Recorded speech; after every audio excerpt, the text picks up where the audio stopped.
Shalom. All praise to Yahweh Ba'ashem Yahweh Shai. Double honors unto the apostles of GMS, and honors out to the brothers doing the work in sincerity and truth. My name is Mark Palm.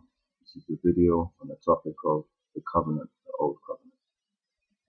What is the covenant? The covenant is the agreement between the Most High and the children of Israel that they would keep His law, statutes, and commandments, which was given unto Moses. Look up the word signature, to mark with a stamp, sign. Alright? And what was the mark or the stamp or sign? Sprinkling of the blood on the people in Exodus 24 and 8, which reads,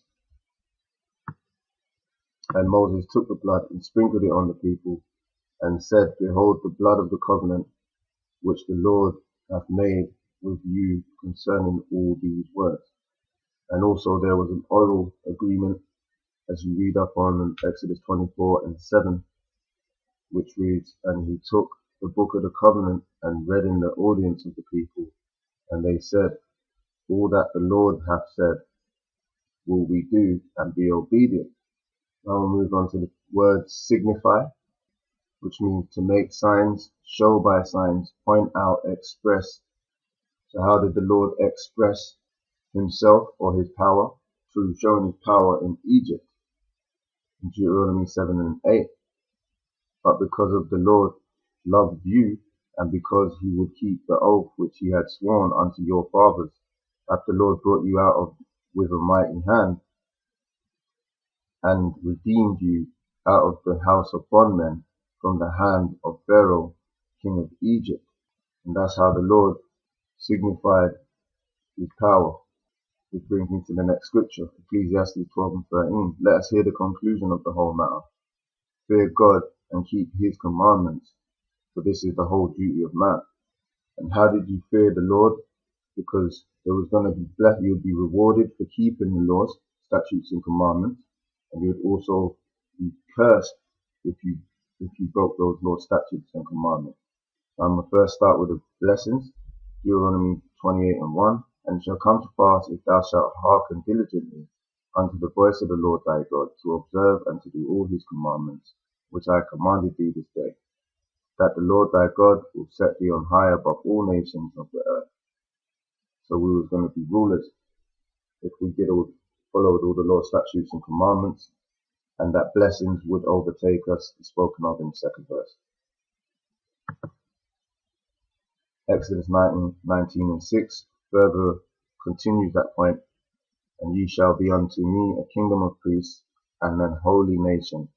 These are the words which thou shalt speak unto the children of Israel. The point I wanted to extrapolate on is the word holy, which means set apart. And what set us apart from these other people? Another way of looking at that, we jump forward to Deuteronomy 28 and the 15th chapter.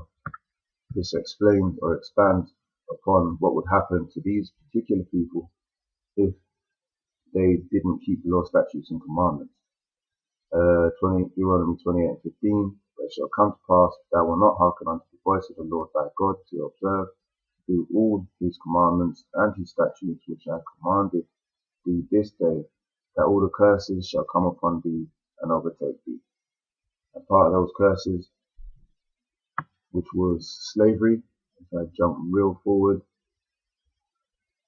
into Deuteronomy 28 and the 68th verse, where it reads, And the Lord shall bring thee into Egypt again with ships, Egypt being bondage, alright, again with ships by the way whereof I spoke unto thee.